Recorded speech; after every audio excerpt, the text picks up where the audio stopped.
Two Men, One Message. Let's just talk about how this book actually got started. Mr. Trump, can you tell me why you suggested writing this book together?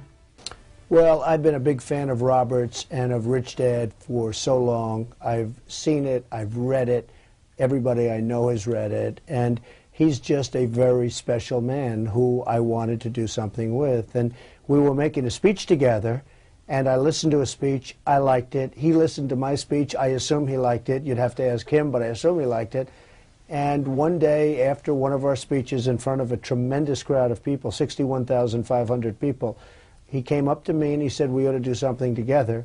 And I've had lots of #1 bestsellers, and he's had lots of #1 bestsellers, and we're just putting it all together. Mr. Kiyosaki, how did you feel when Mr. Trump asked you to write this book with him? Well, he's right. When I listen to his talk, he always talks about think big. Mm-hmm. And when we said, let's write a book together, I had to think big. And that's what I had. It was beyond reality at that moment. So I would thank him for, sharing his celebrity with me. Beyond reality television. Yeah. Mr. Trump, are you afraid of failing? I'm not afraid of failing. Life, you look and you turn on the newscasts every night and you see thousands of people killed in earthquakes and tsunamis and hurricanes and all of the problems and wars that we shouldn't even be in and lots of different things. And when you see all of the problems in the world, what is there to be afraid of? Mm-hmm. It doesn't matter. To a certain extent, it all doesn't matter. And I tell people that because it takes pressure off. If it matters too much, they're going to be like basket cases. It really doesn't matter. You want to enjoy what you do. You want to do a great job for yourself and your family.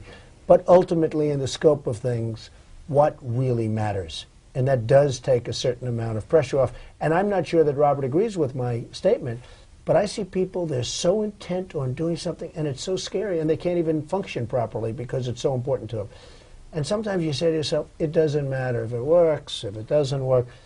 And that takes that real big, high level of pressure off, and you can perform better. My answer to that is I think what we have in common also is we both went to military schools. Yeah. And military school is about discipline, about being bigger, about following orders, about leading. But what else we have in common is that we both failed. And he lost nearly $1 billion. I lost a lot of money. A lot of money. But it was paper. And I lost only paper. lost $1 million. And I think what makes us better is when you wrote your book, The Art of the Deal, I was so impressed. But when you wrote The Art of the Comeback and what it meant to come back from being down so far, and most people are terrified of losing $100, and here you're down $1 billion. Billions. And you come back. And I think that's what we have in common is once you've faced that much what everybody's afraid of, you're not as afraid anymore. I think that's really the difference. And for me personally, it was the best education I could have gotten was to find out where I made all my mistakes and rebuild my company. You wouldn't want to do it again, but No. it was a great education. But when I read Art of the Comeback, I said, this is a big man. That's when my respect for him grew, because Art of the Deal, he's telling about his successes. But when he wrote Art of the Comeback, that's when you grew in my eyes, is because most people will not admit their mistakes. Isn't that true? Well, and also things happen. I mean, the market's changed. We had a real estate catastrophe in the early 90s, and a lot of very smart people that did a very good job got wiped out. And, I was a very hard fighter. Many of my friends went bankrupt. I never did, but they went bankrupt and out of business. And literally, some of them I've never heard from again. I've tried contacting them. They don't even want to contact because the fact is they feel horrible, and that was many years ago. But I fought very hard, never went bankrupt, made deals with banks, made all sorts of things. And in a certain way, I had a great time doing it, as crazy as it sounds. But you learn a lot about yourself through adversity. So a lot of the book is defining moments. Yeah. And then, what did you learn in military school? Because we have so many men and women in the service today. And wouldn't you say military school or military training is great for business? Well, I loved it. I also found out it probably wasn't for me, but I loved it, and I did well in that system. I had to adjust to that system. I had a drill sergeant named Major DeBias, who was a really tough guy, and you couldn't get away with the wise guy cracks that you could make to other people. I mean, this guy used to come at you, and it wasn't like it is today, where if somebody whacks you in the face, they end up being thrown in jail for the rest of their life. I mean, those guys were rough, and they would really punch you around, and I'm not advocating it, but I'll tell you something. You'll learn a lot better than you do nowadays, where the teachers are afraid to raise their voice to the students because they'll be thrown out of school. They get thrown out of school easier than the students get thrown out. I totally agree. A lot of interesting things I think Robert and I learned at a military academy. But I learned the military wasn't necessarily for me, but I have great respect for the military. The military did things my parents were not willing to do. And I think that's the biggest difference. And I was 6 years in the Marine Corps after that, because it took me longer to get the lesson. But I learned the biggest lesson of all is how to overcome fear. So all these guys in Iraq and all this, they're going to come back. You know, it's a terrible experience, but I think all of them will come back stronger and better for it if they don't let the experience beat them. Because a lot of the Vietnam guys, a lot of them, the experience beat them. But for me, it was I beat the terribleness of it. And I think that's what gives us the strength in business today. And, that's a defining moment in my life.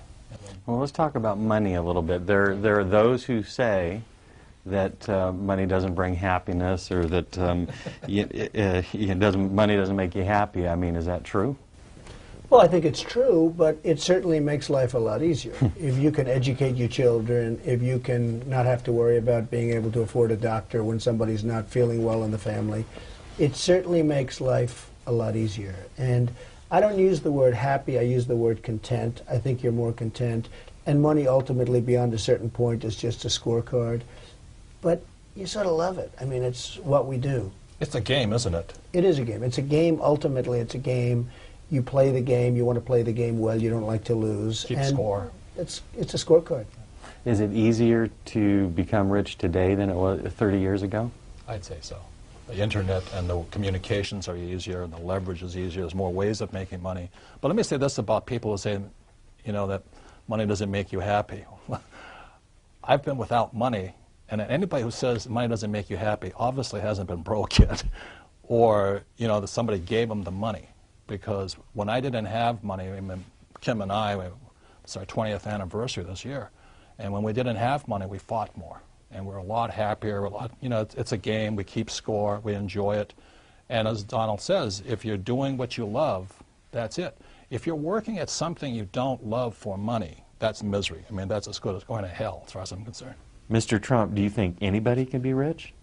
No, I don't think anybody can get rich. I think, unfortunately, the world is not a fair place. I think you have to be born with a certain intelligence. And it doesn't have to be a super intelligence. It has to be a certain intelligence. You can't take somebody that's not a smart person and say, by the way, this is what you do, and here's your little card, and you're going to follow these rules and regulations, and you're going to become a rich person.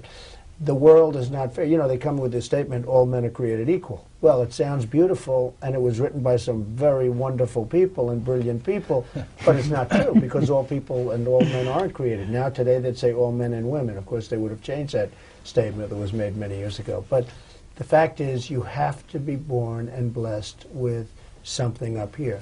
On the assumption you can become very rich. And that's what the book is about, is that if you can't get rich in America, you can't get rich anywhere. I would say this is the easiest country. It's not that it's easier, but as a country, it's really designed for capitalists. It's designed for people who want to be rich.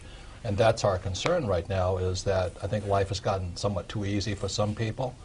And too many people have the entitlement mentality, rich or poor. Mm-hmm. They expect the government to take care of them. And our concern is that I think our problems today is globalization.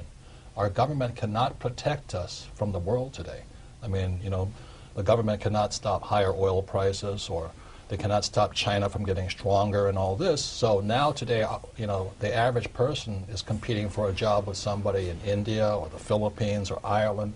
So it is a different world today, although it is easier to get rich. But if you have a complacent attitude, I think it's a tough world right now. I probably disagree with Robert on one thing. I think the government can do a lot about oil prices. I think they could really drive the prices down a lot. And I think the oil-producing states are getting away with murder, and I think oil companies are getting away with murder.